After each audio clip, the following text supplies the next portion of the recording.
ఓం శ్రీ సాయిరామ్. అంతరాత్మకన్నను అధ్యాపకుడు లేడు, అరే కాలము మీకు పరమ గురువు, గ్రంథరాజమగును ప్రత్యక్ష లోకము, ఎవడు స్నేహితుండు ఈశ్వరుండే స్నేహితుండు అన్నారు భగవాన్ శ్రీ సత్యసాయి బాబా వారు. నీ అంతరాత్మ కంటే నీకు అధ్యాపకుడు లేనే లేడు. లోపల బుద్ధి రూపములో నీకు అన్నీ కూడా తెలియపరుస్తూ ఉంటుంది. అరే కాలము మీకు పరమ గురువు, మీకు గురువు ఎవరని చెప్పంటే కాలమే పరమ గురువు. కాలములో నీవు అన్నీ తెలుసుకుంటావు. ఒక గురువు నీకు ఎలాగైతే దగ్గరుండి అన్ని విషయాలు తెలియపరుస్తారో కాలములో నీవు అంత గొప్ప జ్ఞానాన్ని పొందగలుగుతావు. గ్రంథరాజమగును ప్రత్యక్ష లోకము, ఈ లోకమే నీకు ఒక పెద్ద గ్రంథరాజం. కొన్ని వేల లక్షల గ్రంథాలు చదివితే ఎంత జ్ఞానాన్ని సంపాదిస్తావో, ఈ యొక్క లోకము నీకు ఒక 40 సంవత్సరాలు 50 సంవత్సరాలు 60 ఏళ్ళు 70 ఏళ్ళు 80 ఏళ్ళు పొందినటువంటి వాళ్ళందరూ కూడా అనేక లక్షల గ్రంథాలు చదివితే వచ్చినటువంటి జ్ఞానాన్ని సముపార్జన చేసుకుంటారు. ఎక్కడి నుంచి? ఈ లోకంలో నుంచే. అందుకే స్వామివారు అన్నారు, గ్రంథరాజమగును ప్రత్యక్ష లోకము. ఈ లోకము నీకు ప్రత్యక్షంగా ఒక కొన్ని లక్షల గ్రంథాలు చదివితే ఎటువంటి జ్ఞానము కలుగుతాదో, ఎటువంటి సమాచార సేకరణ కలుగుతాదో అవంతా కూడా నీకు లోపలికి అనుభవంలోనికి వస్తాయని చెప్పారు. అందుకని ఎవడు స్నేహితుండు ఈశ్వరుండే స్నేహితుండు. అసలు ఎవరు నీకు స్నేహితుడు? ఈశ్వరుడొక్కడే నీకు స్నేహితుడు. ఆ పరమేశ్వరుడు తప్ప ఈ లోకంలో ఎవరు నీకు స్నేహితులు కాదు అని చెప్పన్నారు. దీన్ని మనం చక్కగా విచారం చేయాలి.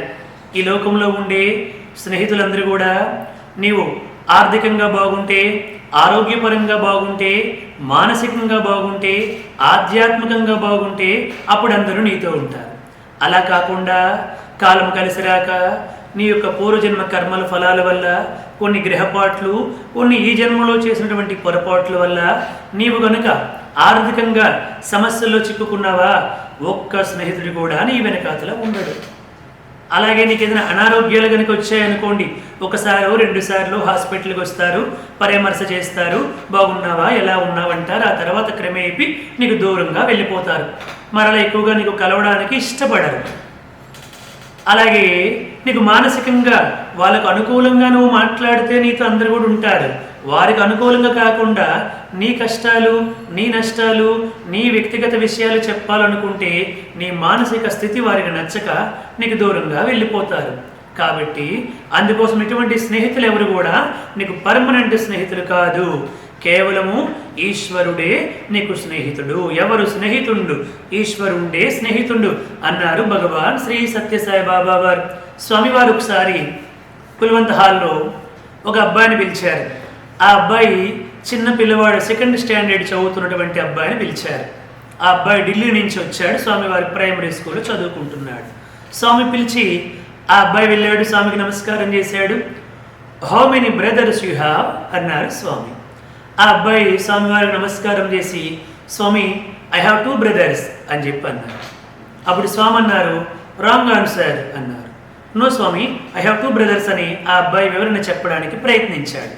అప్పుడు స్వామి అన్నారు, లేదు లేదు, నీ బ్రదర్స్ ఎక్కడో ఢిల్లీలో ఉంటున్నారు. ఎప్పుడో నువ్వు సెలవులకు వెళ్ళినప్పుడు మాత్రమే కలుస్తావు. ఎల్లప్పుడూ 24 గంటలు ఉదయం నుంచి రాత్రి వరకు స్కూల్లో, హాస్టల్లో, అన్ని చోట్ల వీళ్ళందరితో కలిసి ఉంటున్నావు. కాబట్టి ఆల్ ఆర్ యువర్ బ్రదర్స్ అని స్వామి అన్నారు. ఓహో అలాగా అనుకున్నాడు. అందరూ కూడా క్లాప్స్ కొట్టే సంతోషపడ్డాడు. ఆ అబ్బాయి వెళ్ళిపోయాడు. మరలా నెక్స్ట్ సండే కూడా స్వామి అదే అబ్బాయిని ఎక్కడున్నాడో చూసి నువ్వు రా అని చెప్పి పిలిచాడు. మరలా అబ్బాయి వచ్చాడు. వచ్చేసరికి అప్పుడు స్వామివారు how many wives you have అని అడిగారు. ఆ అబ్బాయికి స్వామి పోయినసారి తనకి 2 బ్రదర్స్ అని చెప్పంటే కాదు ఆల్ ఆర్ యువర్ బ్రదర్స్ అన్నారు. కాబట్టి దాన్ని మనసులో పెట్టుకొని స్వామి ఆల్ ఆర్ మై వైఫ్స్ స్వామి అని చెప్పి అన్నాడు. అనేసరికి అందరూ కూడా నవ్వారు. అప్పుడు స్వామి చెప్పారు, చూడండి వాడికి నిష్కల్మసమైనటువంటి హృదయం కాబట్టి వాడు ఆ విధముగా చెప్పాడు. మీ మనస్సు చంచలమైనటువంటి మనస్సు కాబట్టి మీ అందరికీ నవ్వు వచ్చింది అని స్వామి ఆ అబ్బాయిని పంపించేశారు. 3rd సండే కూడా స్వామి అదే అబ్బాయిని మరలా నెతికి పిలిచారు. నువ్వురా ఇట్లా అని పిలిచారు. మరలా ఈ అబ్బాయి వచ్చాడు. ఈ అబ్బాయి ఈసారి వచ్చేటప్పుడు కొంచెం భయంగా, ఏంటో స్వామి ఏదో అడుగుతారు, అందరూ నవ్వుతూ ఉంటారు, ఏమిటో ఇదంతా అనుకుంటూ పాపం వచ్చాడు. అప్పుడు స్వామివారు అడిగారు, how many friends you have అని అడిగారు. ఇంకా ఎందుకు అతనికి తెలిసింది ఒకటే కదా, ఎలాగ స్వామి నేను చెప్పింది కాదంటారని, స్వామి ఆల్ ఆర్ మై ఫ్రెండ్స్ అని చెప్పి అన్నాడు. అనగానే అప్పుడు స్వామి రాంగ్ ఆన్సర్ అన్నారు. స్వామి అని అలా ఉండిపోయాడు అబ్బాయి.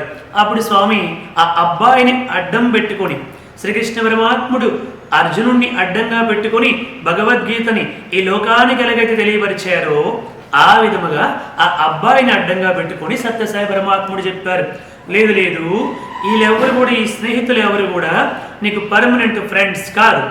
వీళ్ళందరూ కూడా నీకు జోబులో డబ్బులుంటే, నీకు అధికారం ఉంటే, నీకు పదవి ఉంటే, నీకు ఆరోగ్యం బాగుంటే, నీవు మరలా వాళ్ళకు ఉపయోగపడతావు అని వాళ్ళు అనుకుంటే, నీ వల్ల ఎటువంటి నష్టము కష్టము ఉండదు అని వాళ్ళు అనుకుంటే, అప్పుడు మాత్రమే నీకు స్నేహితులుగా ఉంటారు. నీకేమైనా నష్టాలు వచ్చినా, కష్టాలు వచ్చినా, ఆపదలు వచ్చినా, నీవు మరలా వారికి ఉపయోగపడవు అని వారికి అనిపించినా వారు నిన్ను వదిలిపెట్టేస్తారు. కాబట్టి వీళ్ళెవరు కూడా నీకు శాశ్వతమైనటువంటి స్నేహితులు కాదు. God is your permanent friend. భగవంతుడు మాత్రమే నీకు శాశ్వతమైనటువంటి స్నేహితుడు అని చెప్పి సత్యసాయి పరమాత్ముడు ఆ అబ్బాయిని అడ్డం పెట్టుకొని మనందరికీ తెలియపరుస్తూ ఉన్నారు. కాబట్టి అటువంటి స్వామివారిని మన స్నేహితుడిగా, మన గురువుగా, దైవముగా భావించి స్వామివారి దివ్య అనుగ్రహ ఆశీస్సులు మనందరం కూడా పొందాల్సిందిగా ప్రార్థన. ఓం శ్రీ సాయిరామ్. जय बोलो भगवान श्री सत्य साई बाबा जी की जय।